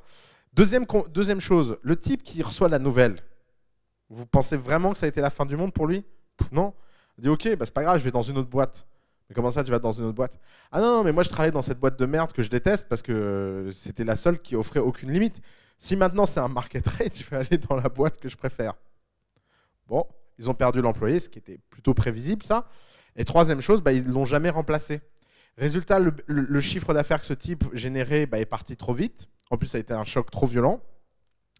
Et la boîte a été perdue. Et pourquoi? Parce qu'ils ont raisonné en relatif plutôt qu'en absolu. Et il ne faut jamais, jamais, jamais raisonner en relatif. Jamais. Et pourquoi ils ont raisonné en relatif? Parce que les gens ont, dans leur rapport à l'argent, un rapport moral. Et ça, en France, encore plus qu'ailleurs. On pense que le travail a une valeur et on pense que c'est légitime. Quand on entend qu'un CEO ou un joueur de foot a gagné des dizaines de millions, on est choqué parce qu'on se dit quand même courir après un ballon, c'est pas grand-chose. Mais oui, mais le problème, il n'est pas là. Le problème, c'est que qui court après ce ballon? Combien il y a de gens qui sont adulés dehors et combien ils rapportent à leurs sponsors, ces types qui courent après leur ballon? Vous croyez vraiment que Beckham a collecté autre chose que des cacahuètes par rapport au nombre de ventes qu'il a produit dans le monde? Évidemment que c'est des cacahuètes. Sauf que ces cacahuètes, comme elles sont en absolu et pas en relatif, elles représentent beaucoup d'argent. Et ce jugement moral et ce rapport moral qu'on a à l'argent empêche énormément les gens de prendre les bonnes décisions. Parce qu'on se dit, ah ouais, mais je vais pas payer machin autant alors que les autres gens dans ma boîte gagnent si peu. C'est pas le problème. Le problème, c'est quelle est la valeur absolue rapportée par chacun. Et point. Il n'y a aucune autre. Vraiment, si vous pouvez perdre juste une chose, c'est le rapport moral à l'argent. Quand je dis moral, ça ne veut pas dire éthique. Autre chose, ça suppose aussi fondamentalement que vous appreniez à vivre dans le futur au présent. Qu'est-ce que ça veut dire? Ça veut dire qu'il faut ne surtout pas être obsédé par ce que vous avez maintenant, mais par ce que vous comptez avoir. L'un des problèmes numéro 1 des entrepreneurs, c'est qu'ils ont une vision à l'argent qui est une vision budgétaire. Je m'explique. Vous avez 15 000 € sur votre compte et vous cherchez un nouveau lieu. Vous tombez sur un lieu de 1200 mètres carrés qui est trop sympa, mais vraiment trop sympa. En plus, il y a une bonne lumière et tout. Vous vous dites, bah, je ne peux pas le prendre, je n'ai pas les moyens. Ça, c'est vivre le présent au passé. Parce que vous êtes victime de ce que vous avez fait dans le passé pour prendre vos décisions présentes. Un entrepreneur, ça doit être l'inverse. Il doit vivre dans le futur au présent. Donc la bonne question à se poser, c'est est-ce que prendre ce lieu va changer nos revenus et le rapport que les gens auront à nous? Ce n'est pas forcément le cas. Je ne suis pas en train de vous dire de sortir dehors et de vous prendre un bureau de 1200 mètres carrés. Ce que je suis en train de vous dire, c'est que ça peut avoir des conséquences extrêmement graves. Parce que le sujet, c'est est-ce que vous êtes en train de prendre une décision qui va changer votre futur ou pas? Or, si vous avez une vision budgétaire des choses, vous allez toujours être obsédé par acheter au plus cheap. Et ça, c'est un mal français. Moi, par exemple, alors ça arrive tout le temps, alors j'essaie de me calmer par rapport à ça. Mais je juge toujours mes entrepreneurs au prix qu'ils mettent dans leur logo. Je m'explique. 80% des entrepreneurs que je connais, quand ils vont acheter un logo, ils cherchent le moins cher. Quel est l'élément qui va perdurer hyper longtemps dans l'histoire de votre boîte et qui peut être un élément différenciateur à très long terme si votre boîte devient un succès? Votre logo. Vraiment, voir le rapport que les gens ont à leur logo, ça montre à quel point ils croient que leur boîte va perdurer ou pas. C'est vraiment con comme truc. Et résultat, qu'est-ce qui se passe? Les gens, ils vont prendre plein de designers et ils vont accepter le designer qui a le devis le moins cher. Or, le devis le moins cher, c'est peut-être pas le type qui est le plus adapté pour vous pour faire l'expérience et le logo le plus extraordinaire. Donc, ça ne sert à rien d'être cheap. Le point est que si ce que tu optimises, ce n'est pas le prix que tu payes, ça a deux conséquences. Soit tu n'as pas d'argent, et dans ce cas-là, tu vas rentrer dans la conviction pour avoir le meilleur, et tu vas investir quelque chose de bien plus important que l'argent, c'est le temps. Pour te raconter l'histoire du logo de The Family, le logo de The Family, c'est 1 mois de travail de Nelly, la sœur d'Alice. Elle avait autre chose à foutre que notre logo. Sauf que Alice est rentrée en mode hystérie, à aller chez elle tous les jours et la faire chier, pour convaincre elle et sa meilleure amie de faire un logo. Et c'est de la conviction. Et quand elles ont sorti au bout de 2 semaines un logo, Alice a dit non, no way, c'est pas le bon, on recommence. Et elle aurait pu très bien se mettre sa sœur à dos. Moi, j'aurais été sa sœur à ce moment-là. Franchement, je l'aurais frappé, Alice. Mais vraiment. Mais elle n'a pas lâché, elle a fini par elle a craqué. Et donc, Alice a investi autre chose que de l'argent. Être cheap, c'est pas qu'une question d'argent, c'est aussi une question d'attitude.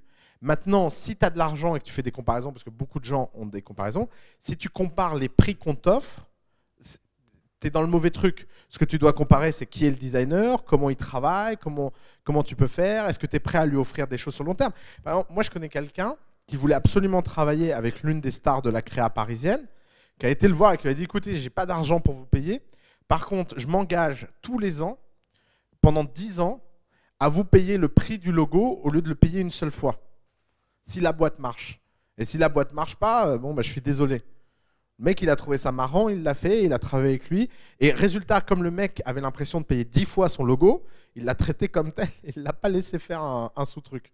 Donc c'est ça le point. Le point, c'est que l'argent, ce n'est pas que de l'argent. L'argent, c'est aussi le temps que tu mets à faire les choses, etc. Et donc, la question, c'est qu'est-ce que tu optimises? Est-ce que tu optimises ce qui est important ou est-ce que tu optimises le coût que ça te coûte? Et alors, après, si tu fais une boîte de software qui vend des logiciels à des gens qui n'ont rien à foutre de ton logo, là, à l'inverse, je te trouverais débile d'aller chercher un artiste extraordinaire pour faire un logo. Je me dirais, mais qu'est-ce qu'il fout, quoi? Ça n'a aucun sens, ça ne compte pas. Il ferait mieux de prendre un logo, acheter 20 $ et passer à l'étape d'après. Donc, la seule chose que je veux expliquer, c'est que n'optimisez pas le temps. Prenons un autre exemple, les avocats. Combien de gens sont venus m'expliquer qu'en fait, ils ont été voir un de leurs copains pour faire les contrats, les machins, les trucs de leur start-up parce que c'était moins cher. Ou parce que... Mais quand tu es entrepreneur, la seule chose dont tu devrais être obsédé, c'est d'avoir le type le plus compétent pour protéger juridiquement ta boîte, quel que soit le prix. Quel que soit le prix. Parce que, encore une fois, la chose à optimiser, ce n'est pas le prix. La chose à optimiser, c'est la valeur que vous créez. Alors, tout ça, en fait, tombe à un truc qui est la différence entre un raisonnement en flux et un raisonnement en stock. Si vous raisonnez en stock, vous êtes foutu en tant qu'entrepreneur. C'est fini. On ne peut plus rien pour vous. Parce que c'est quoi en stock une start-up? C'est une société en faillite. Forcément. Vous n'avez pas grand-chose, machin. Donc ce qu'il faut, c'est réussir à raisonner en flux, c'est-à-dire vous dire les choses que je vais faire aujourd'hui vont avoir un impact sur les flux futurs qui vont venir chez moi. Cas classique, j'embauche quelqu'un ou je fais rentrer quelqu'un dans ma boîte. Mauvaise attitude, c'est de regarder combien il me coûte. Bonne attitude, c'est de regarder ce qui me rapporte, modulo ce que je peux me permettre. Mais si on peut se le permettre, vaut mieux embaucher quelqu'un d'extraordinaire plutôt que 2 personnes moyennes. Et c'est en fait toute la question, c'est à quel point vous êtes doué à faire ce genre de choix. Parce que le problème, c'est que vous pouvez faire des erreurs. Vous pouvez croire qu'en fait, c'est quelqu'un de vachement important, mais vous avez juste été leurré par son joli CV. Mais en fait, c'est quelqu'un qui ne fera jamais rien. Donc, tout ça n'est pas pour vous dire d'aller embaucher hors de prix des gens qui sortent de grandes boîtes et qui ne savent rien faire. Dans le contexte d'une start-up, évidemment, sous-entendu. Donc, toute la question, c'est comment vous gérez ces flux et à quel point vous avez de l'intuition sur l'impact de ce que vous achetez aura sur la valeur de votre entreprise. Prenons un raisonnement tout bête. Vous avez, on va prendre des cas extrêmes. Vous avez Peter Thiel qui veut investir et vous avez Oussama Ammar qui veut investir. Et Oussama Ammar vous propose 100 000 € pour 10%. Et Peter Thiel, il vous propose 1 € pour 10%.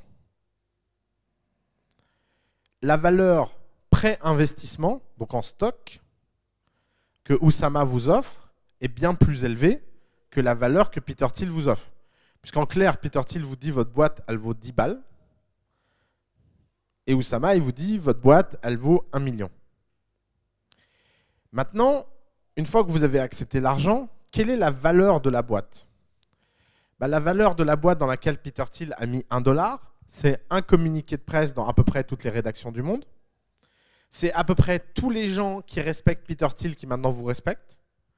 C'est à peu près tous les contrats que vous voulez simplement avec l'argument Peter Thiel a mis 1 dollar in us. Non, a mis undisclosed amount. Et je continue. Résultat, vous voyez la différence entre le flux et le stock. D'un côté, le flux il est en votre faveur, mais le stock ne l'est pas. De l'autre, c'est le stock qui est en votre faveur, mais le flux ne l'est pas. Avoir Oussama Ammar dans votre capital a infiniment moins d'impact qu'avoir Peter Thiel. Maintenant, vous prenez l'échelle française. Vous avez Oussama Ammar qui vous propose de prendre 3% de votre boîte gratuitement. Et à côté de ça, il y a le comptable d'Épinay-sur-Forge qui vous propose de prendre 3% de votre boîte. À votre avis, mais qui met plein d'argent parce qu'il défiscalise son ISF. À votre avis, lequel des deux a le plus de valeur? Pour le coup, c'est Oussama Ammar. Donc vous voyez que c'est compliqué, le rapport à l'argent. Parce que le rapport à l'argent, ça veut dire devenir un bon acheteur. Être un bon vendeur, c'est une chose. Mais être un bon acheteur, c'en est une autre. Être un bon acheteur, c'est savoir évaluer non pas la valeur en stock des choses et leur impact en stock, mais savoir l'évaluer en flux. Et malheureusement, les cas où vous avez le choix entre Peter Thiel et Oussama Ammar sont hyper rares. En général, ce n'est pas ça les choix. Mais pourtant, c'est des choix qui peuvent avoir de l'impact sur le très très très très long terme. Et en fait, c'est le problème quand vous avez une différence entre ce qu'on appelle la valeur liquide et la valeur virtuelle. Faire une start-up, c'est développer une valeur virtuelle dans l'espoir qu'elle devienne liquide un jour. Mais la valeur liquide des choses est bien plus incertaine que la valeur virtuelle. Alors vous avez plusieurs cas. Prenons le cas à laquelle vous rêvez tous. Vous avez une valeur virtuelle qui est bien inférieure à votre valeur liquide. Alors un exemple tout bête, WhatsApp. Quelle était la valeur virtuelle de WhatsApp? 150 millions de dollars. L'investisseur ayant mis de l'argent à WhatsApp 1 an avant le rachat de Facebook, il a mis 5 millions de dollars à 150 millions de dollars de valo. Quelle est la valeur liquide de WhatsApp? 19 milliards. Boum. Qu'est-ce qui s'est passé entre les deux? Entre les deux, il y a un élément contingent qui est arrivé, c'est que Snapchat a refusé d'être acheté. Et deuxième élément contingent dans la contingence, c'est que Snapchat a refusé d'être acheté, et en plus, il y a Google qui s'est dit, tiens, je rachèterais bien WhatsApp en même temps que Facebook pour faire chez Facebook. Donc boum, boum, boum, boum, vous passez de 150 millions à 1 milliard, d'1 milliard à 2 milliards, de 2 milliards à 19 milliards, et tout ça se fait en un week-end. Maintenant, imaginons que les types de WhatsApp avaient une stratégie, ce gros mot. Est-ce que vous pensez vraiment qu'ils peuvent se mettre à une table et se dire « Ouais, ma stratégie, c'est d'être vendu 19 milliards à Facebook, appelons Zuckerberg ». Pas du tout. Maintenant, imaginons qu'ils avaient une stratégie, c'était de se dire « Ah, surtout, on ne se vend pas ». Donc Zuckerberg appelle et dit « Ouais, j'aimerais discuter avec vous ». Et les mecs disent « Ah non, on ne discute pas, on ne veut pas vendre notre boîte ». Résultat, l'enchaînement d'événements n'aurait jamais eu lieu, simplement parce qu'il y aurait eu un refus trop court et trop tôt. Pourquoi? Parce que dans ce cas-là, ils auraient vu leur valeur, non pas, ils auraient vu leur valeur virtuelle et pas leur valeur liquidative.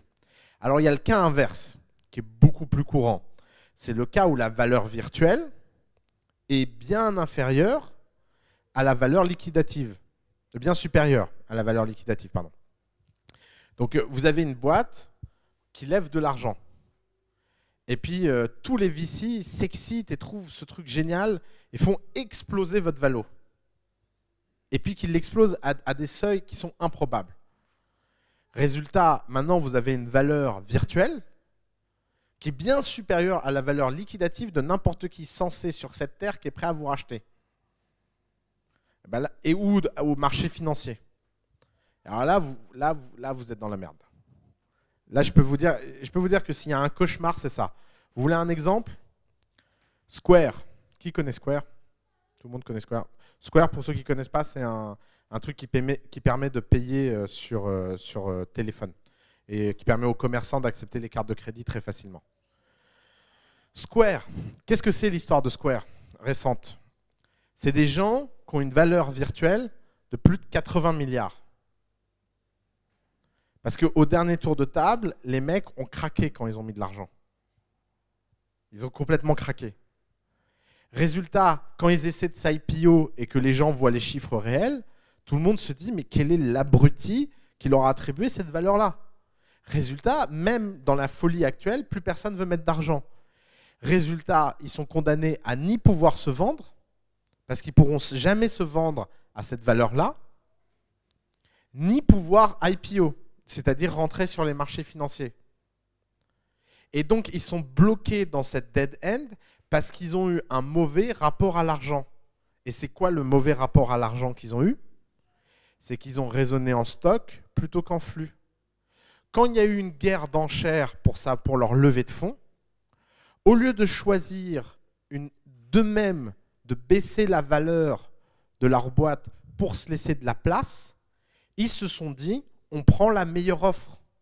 Ça a l'air vachement smart de prendre la meilleure offre. Ça l'est très rarement. Parce qu'en fait, c'est des choses qui se jouent à plusieurs coups. Donc si Square avait eu un raisonnement en flux, il ne serait pas tombé dans ce piège. Et pourquoi en fait ils ont raisonné en stock? Pourquoi des gens aussi expérimentés raisonnent en stock? Parce qu'ils se trompent sur leur réalité de leur flux. Et ça, c'est le truc le plus dur, c'est comment être persuadé que la valeur va continuer à augmenter.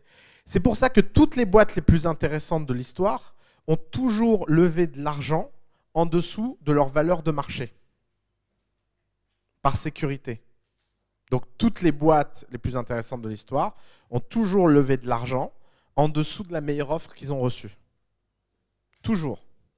C'est le cas de Facebook, c'est le cas de Google, c'est le cas de... Google, le premier tour, il y avait des valos à 500 millions de dollars.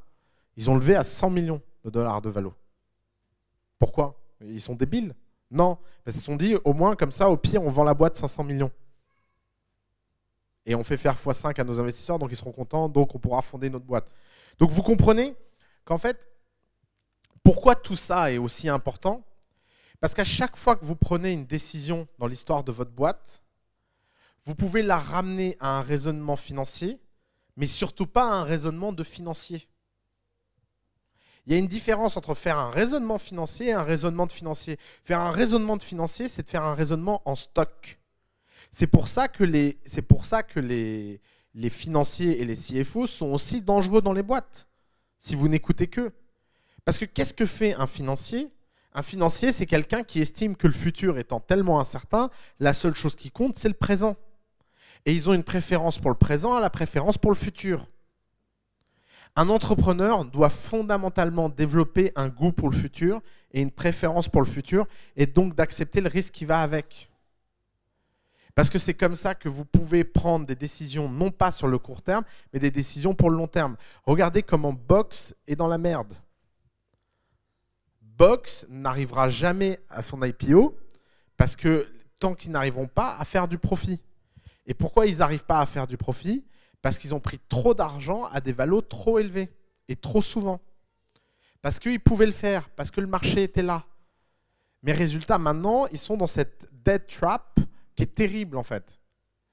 Et si Square ne vous parle pas comme exemple et vous vous dites « bon, je suis encore très très loin de ça », le cas de Square est beaucoup plus probable avec votre première levée. Parce que quel est le moment où tous les entrepreneurs meurent à cause de leur valo? C'est la première levée. Parce que personne ne regarde jamais pour de vrai la valo d'une première levée. Si vous voulez vraiment lever de l'argent à 7, 10, 12 millions de valo, il suffit d'être motivé. Il suffit de parler à plein de gens et d'aller trouver des gens incompétents. Parce que comme les sommes que vous cherchez sont des sommes qui sont relativement accessibles, vous n'avez pas vraiment besoin de parler à des professionnels pour votre première levée. Si vous avez besoin de 2 millions, c'est juste 40 personnes qui mettent 50 000 euros. Combien il y a de personnes en France qui peuvent mettre 50 000 euros dans votre boîte? Plusieurs millions. Donc si vous vous dites qu'il en suffit de 40 sur plusieurs millions, c'est quand même assez easy en fait comme point. Il suffit juste de parler à suffisamment de gens et il suffit juste d'être assez bon vendeur. Si vous arrivez à convaincre une personne sur deux, il suffit de parler à 80 personnes. C'est pas beaucoup. Si vous ne convainquez qu'une personne sur 4, il suffit de parler à 160 personnes. Si vous n'arrivez à convaincre qu'une personne sur 8, vous parlez à 320 personnes. 320 personnes, si vous parlez à 5 personnes par jour, ça fait à peine 2 mois. 2 mois et 10 jours. Vous imaginez à quel point c'est facile? C'est pas. Et alors, vous pouvez vous dire, oui, mais je connais pas autant de gens qui ont de l'argent. Oui, mais ils ont un grand avantage, les gens qui ont de l'argent. C'est qu'ils connaissent des gens qui ont de l'argent. Donc vous pouvez très simplement prendre juste une personne au hasard et lui proposer. Et par chance, si elle dit oui, eh ben elle vous en présentera d'autres. Et après, vous vous baladez comme ça de personne en personne. C'est-à-dire que même les gens qui disent non peuvent vous présenter des gens. Donc à l'échelle des réseaux, c'est un non-problème. Mais le problème, c'est que si vous vous dites je vais mettre ma valo à 20 millions parce que j'y crois, je suis sûr que vous finirez par trouver des gens qui n'y connaissent rien et qui ne comprennent même pas les papiers qu'ils signent et qui vous donnent quand même 50 000 euros. Le problème, c'est qu'une fois que vous aurez dépensé ces 2 millions, bonne chance pour faire la moindre levée si votre boîte n'est pas le nouveau Facebook. Donc, ce fameux debt trap, il arrive beaucoup plus souvent à des boîtes dans votre genre qu'à des boîtes comme Square. Pourquoi ? Parce que vous êtes tous persuadés de la valeur en stock de ce que vous faites. Mais la vérité, c'est que si vous partez en tête et que vous changez de raisonnement, et que vous raisonnez en absolu et pas en flux, bah, quelle que soit la valo à laquelle vous levez, vous serez content. Parce que vous aurez mis 10 balles dans cette boîte.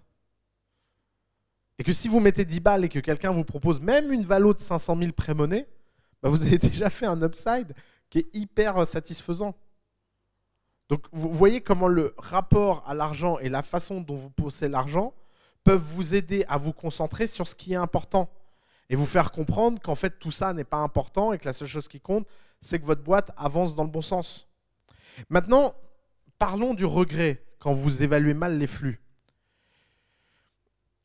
Beaucoup de gens se disent, par exemple, il y a des gens qui ont donné 10% pour les 10 000 premiers euros dans leur boîte.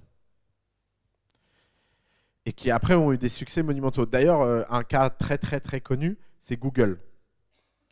La première personne à avoir mis un chèque dans l'histoire de Google, il a pris 10% pour 50 000 euros. C'est l'affaire du siècle. Quand vous demandez à Page et Brin s'ils le regrettent, ils vous disent non. Vous l'avez jamais regretté? Ils disent non, c'est un mec super sympa, on était trop contents. On a été le voir, il nous a fait un chèque en moins de 10 minutes, ça nous a permis de démarrer la société. On n'aurait jamais osé démarrer une société si un mec comme lui ne nous avait pas donné d'argent. Pourquoi? Parce qu'il raisonne en flux, il ne raisonne pas en stock. Maintenant, imaginez que vous raisonnez en stock. Putain, la vache! J'ai fait la connerie du siècle. Résultat, vous passerez plus de temps à ruminer ça qu'à avancer.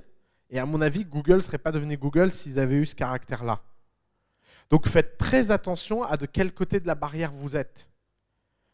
Vaut mieux avoir quelques pourcents de quelque chose qui vaut beaucoup que beaucoup de pourcents d'un truc qui vaut rien et où vous êtes tout seul. Et vous devez comprendre fondamentalement qu'on ne fait plus rien tout seul dans ce monde. Et que les gens qui sont doués ne se font pas arnaquer et que donc ils ont besoin d'être payés correctement et de façon fair. Il y avait une pub il y a quelques années de PricewaterhouseCoopers que j'adorais, qui était génial. Il y avait un type dans le sable qui était en train de pousser un caillou, mais géant. Et il est dans le sable.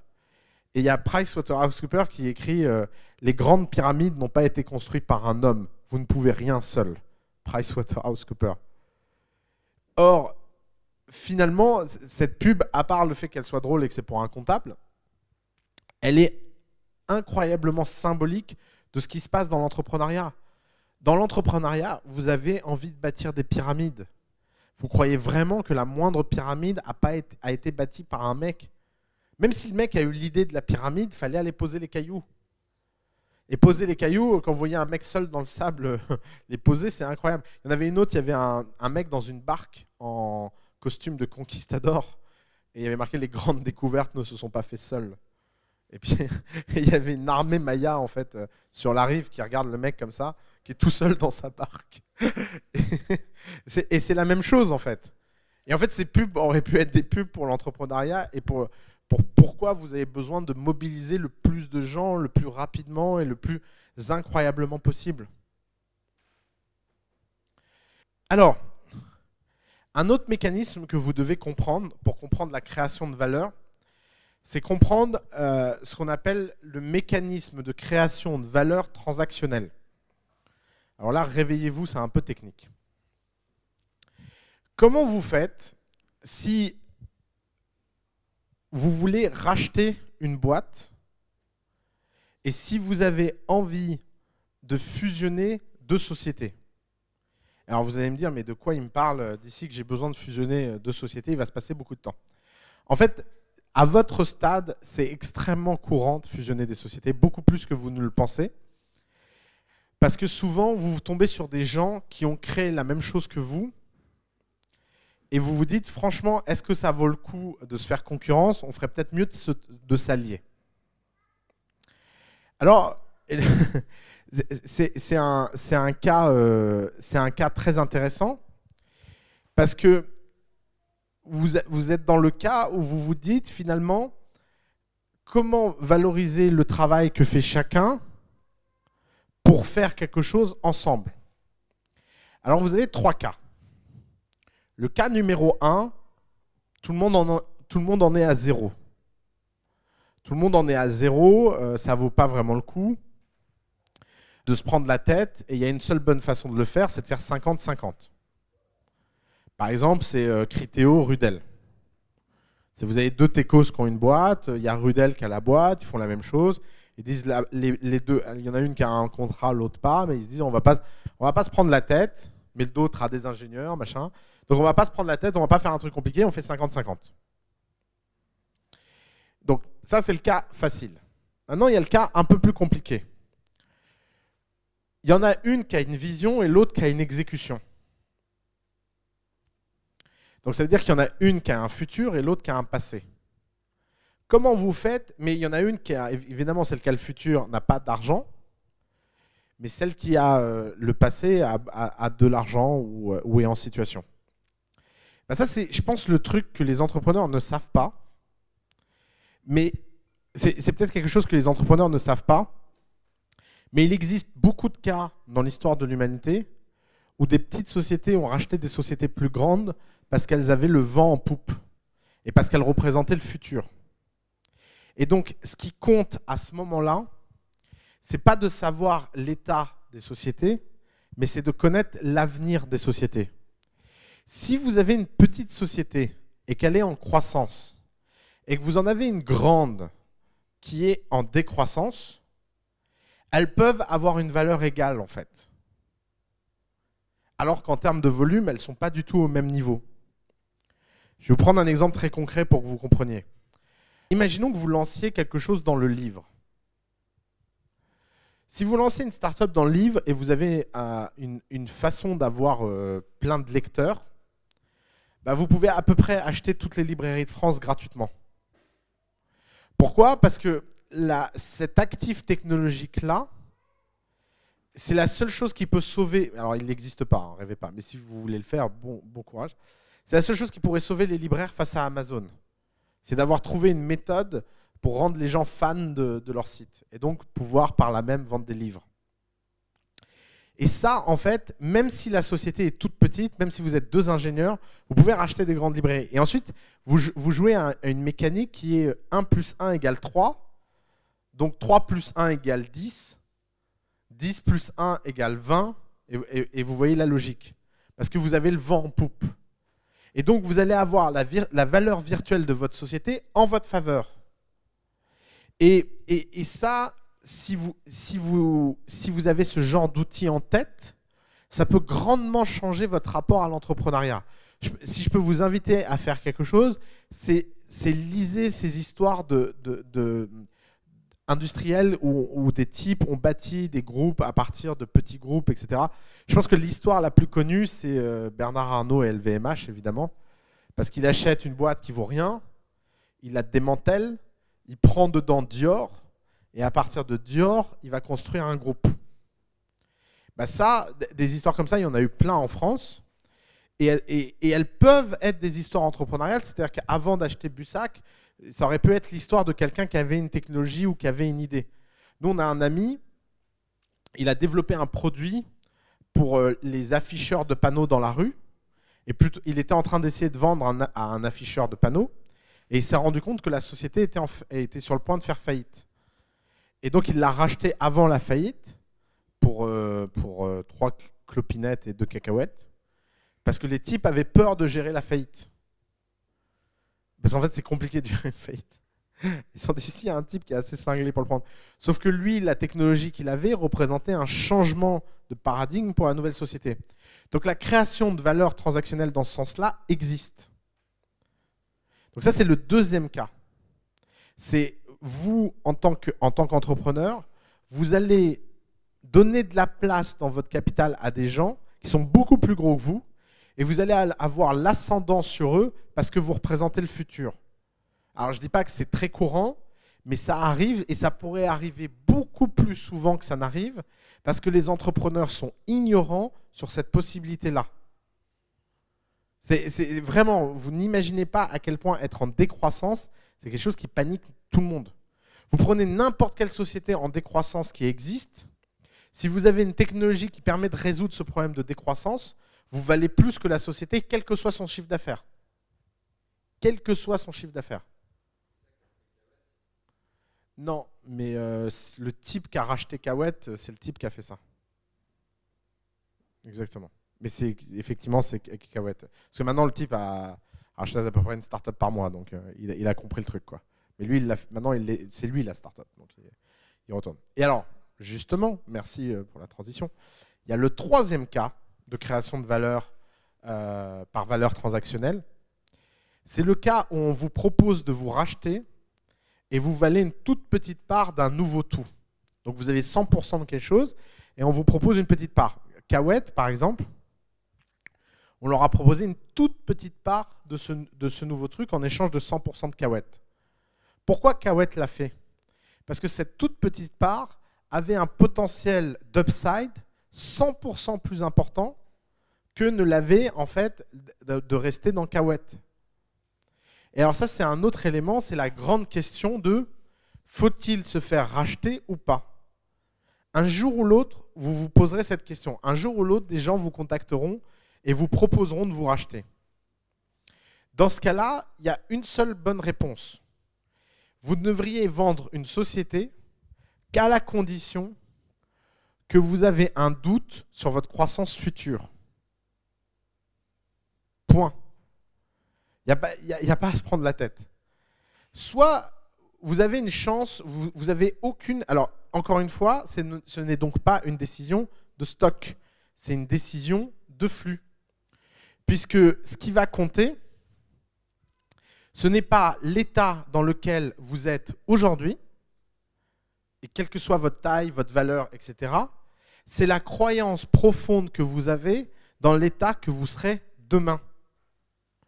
Par contre, si vous avez un doute sur votre croissance, et c'était le cas de Kawet parce que ça faisait 24 mois que ça allait nulle part, d'un seul coup, ça a un avantage énorme d'avoir ce genre d'opportunité, parce que même si vous avez des toutes petites parts dans le nouveau tout, vous pouvez avoir de l'impact dans ce nouveau tout qui vont changer votre destin. Et donc, c'est à ce moment-là où ça vaut le coup de se faire racheter. Et ça vaut le coup de passer à autre chose, et ça vaut le coup de toucher un peu d'argent, etc.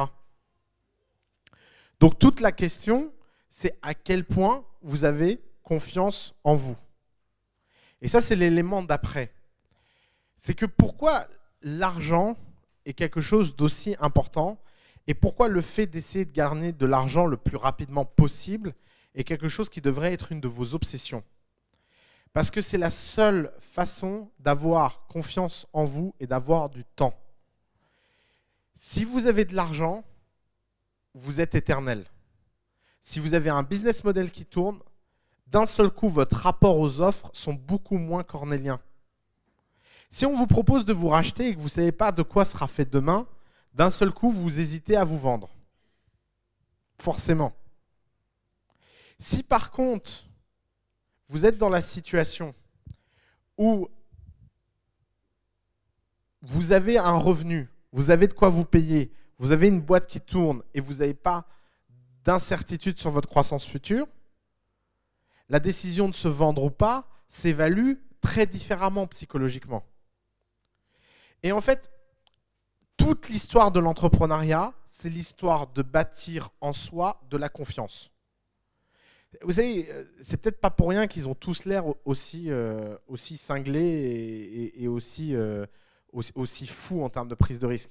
Mais il ne faut pas oublier que tout ça est appuyé sur des années de consolidation et de réussite. Ne comparez pas leur histoire à la fin par votre histoire au début. Et si vous voulez changer votre rapport à votre confiance en vous, faites de l'argent. Par exemple, récemment, j'ai un ami qui vient de faire faillite pour la 2e fois de sa vie. Pas de bol. Et en plus, cette fois, ça aurait vraiment dû être un succès.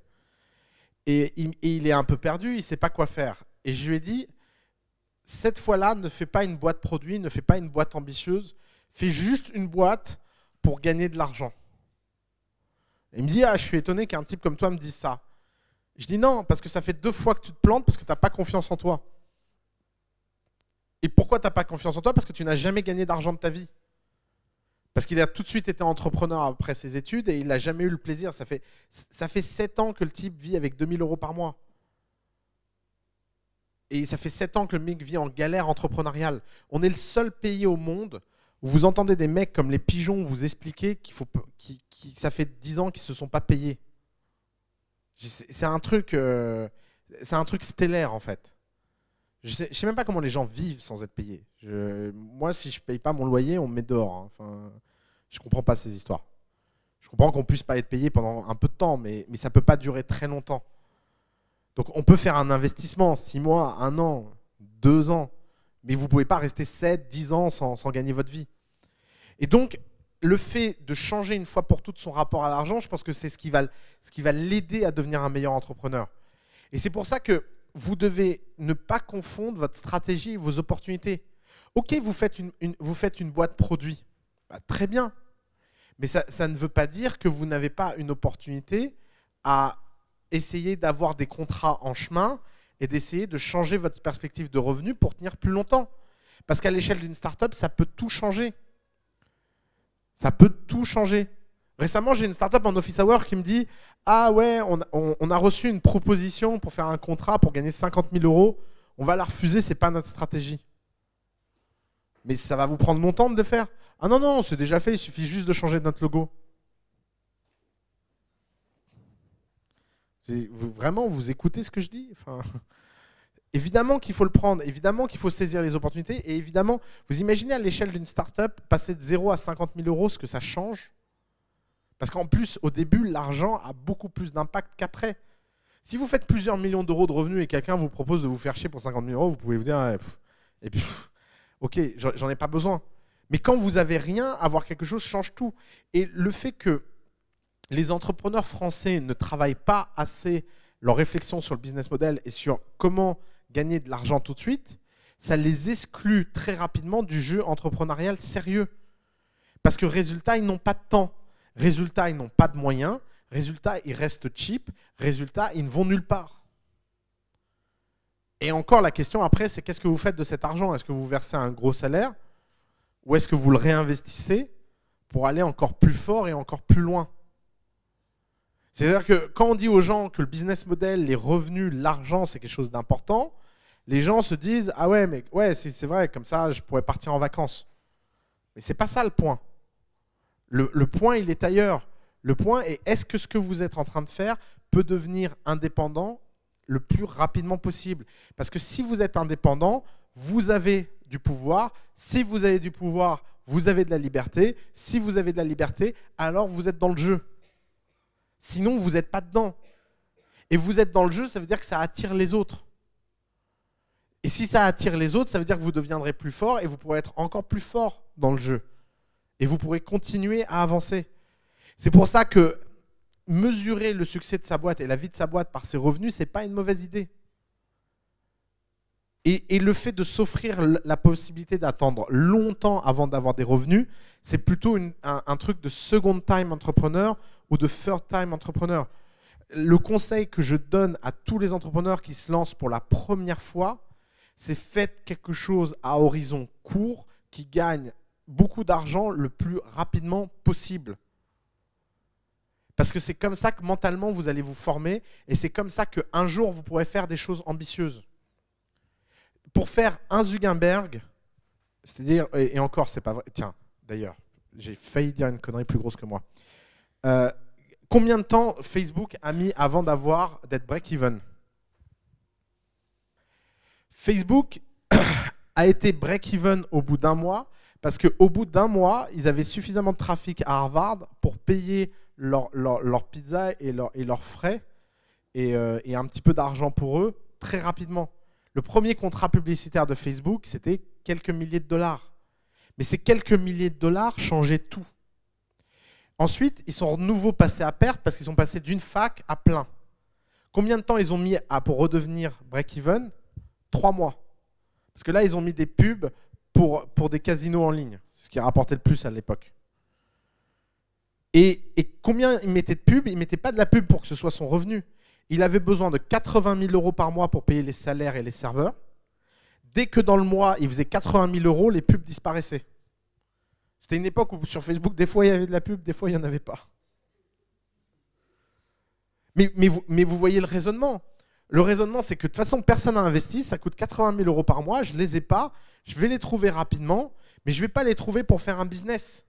Je vais les trouver pour pouvoir être libre jusqu'à l'étape d'après. Ce qui fait que quand il a discuté son premier round de funding, il n'était pas à se dire « Putain, il faut que je signe avant la fin de la semaine, parce que si je ne signe pas avant la fin de la semaine, je n'ai pas d'argent pour payer les salaires. »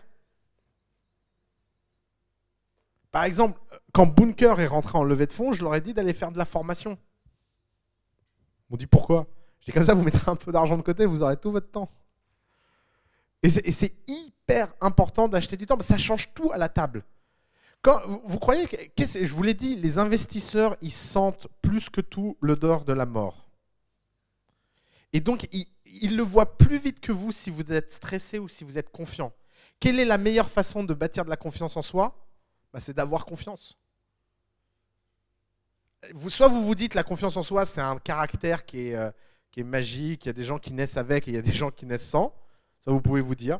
C'est sans doute un petit peu vrai et qu'il doit y avoir un gène ou deux qui code ce genre de truc. J'ai vu qu'il y avait un gène qui codait la conscience de la mort.